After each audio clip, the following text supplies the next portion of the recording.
it's that level of, it's that stain of confidence that's just, you can't remove. I just still like, Nas has this quote in an interview, I believe, where he said, if it doesn't scare you, you shouldn't put it out. So I've always kind of like kept that in the back of my head. You know, I usually move with that, and I'm cool with that. And I like that with my fans. What I've created is this trust and this unpredictably unpredictable sort of relationship where they know they can expect me to be doing the unexpected, meaning they know it might be raps, they know it might be singing, but they don't know what it's going to sound like, but they know it's going to be me.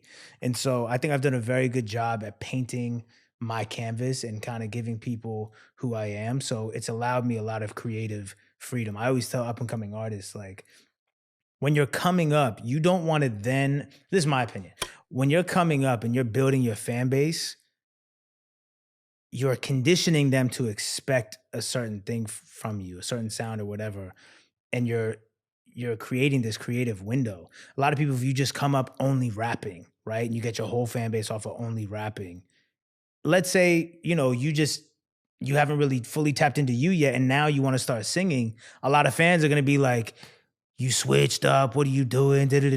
And, you know, you could lose a lot of people, and they might think that you're changing when really the whole time that's been you. You just didn't have enough time to discover it.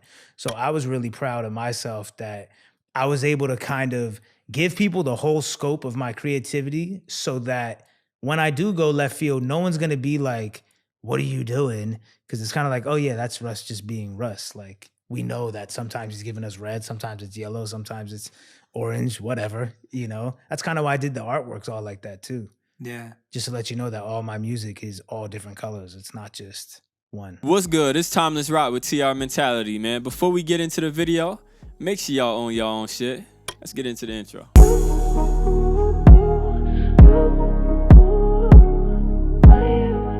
In this clip, we got Russ talking about how Nas inspired him to experiment with his sound. Now, in this clip, man, I can 100% relate with what he's talking about throughout the whole video because I have a song called Pom Pom, and I always speak about this on my videos. I always talk about, like you got to step out of your comfort zone. You got to be willing to do things that maybe not everybody doing, or you got to try to do things to stand out in the crowd. And, you know, I always tell people, too, when we talking about music, I always say the most thing that inspired me when listening to music is I can tell when somebody stepped out of their comfort zone and they tried something different and it probably wasn't so comfortable for them to put it out. And most people looking at them like, what is you doing? What was you thinking about when you did that? Like, that's kind of weird until it become hot. I always tell people also, you a dickhead until it worked. You know what I'm saying? You're a dickhead until you're a genius. That's always what I tell people. And that applies to this same thing we talking about in this video. So going back to my song Pom Pom, like I made a high-pitched voice, very high-pitched voice. And of course I had mixed emotions. I had people who would be like, oh, that shit hot. Like, I like that. It's different. Like, ain't nobody doing that shit. And then of course, with everything, you got people who will say, I don't like that shit, that's different, or like, why'd you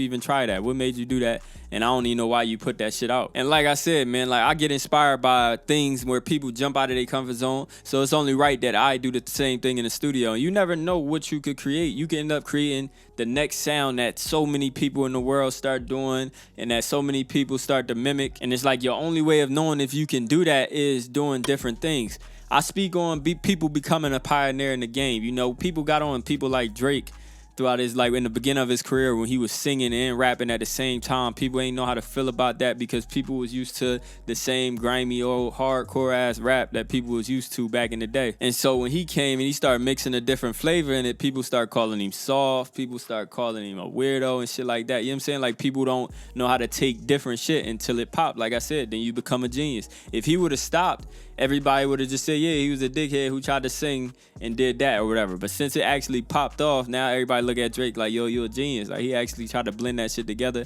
and it worked. So like, going back to that, and this don't even just apply to music, man. If you want to be bigger and you want to be, you know, a pioneer in the game of any game that you in, you're going to have to step out of your comfort zone. You're going to have to do things that people are not doing. You're going to have to try new things. You're going to have to take different approaches. You got to do so many different things than everybody else if you want to stand out and you want to be above all. If you really want to reach that top spot, spot, people don't reach the top spot by being just like everybody else. You hit the top spot by doing things differently and doing something that people can separate you from everybody else. I even heard somebody say before, man, we do certain things in our music and we make certain music and it sounds a certain way because we heard it somewhere else. It gives our mind peace and comfort, you know what I'm saying? It makes us think, okay, well, that's okay to do because it's already been done. You know, I can do that and not feel no type of way about it. I ain't got to feel anxious to put it out. I ain't got to feel scared because it's already been done. So if things already been done, that tells you, okay, it's fine to do. And we do it subliminally, you know, like we don't even notice we doing it. We just get in the studio and we just create, you know what I'm saying? And that, like I said, it all came from a place that we got inspired by,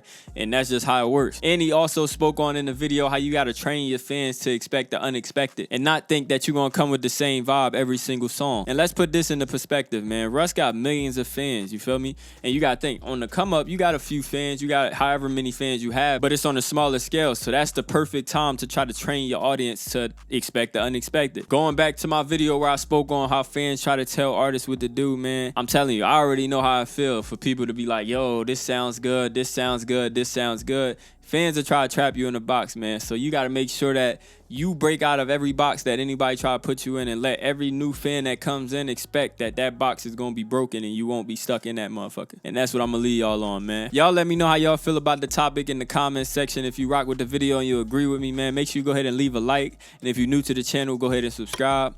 I'm out of here, man. Don't you worry about my side. It's a lot that come with when you moving real low. I've been serving in a bin, take a hope you never leave me.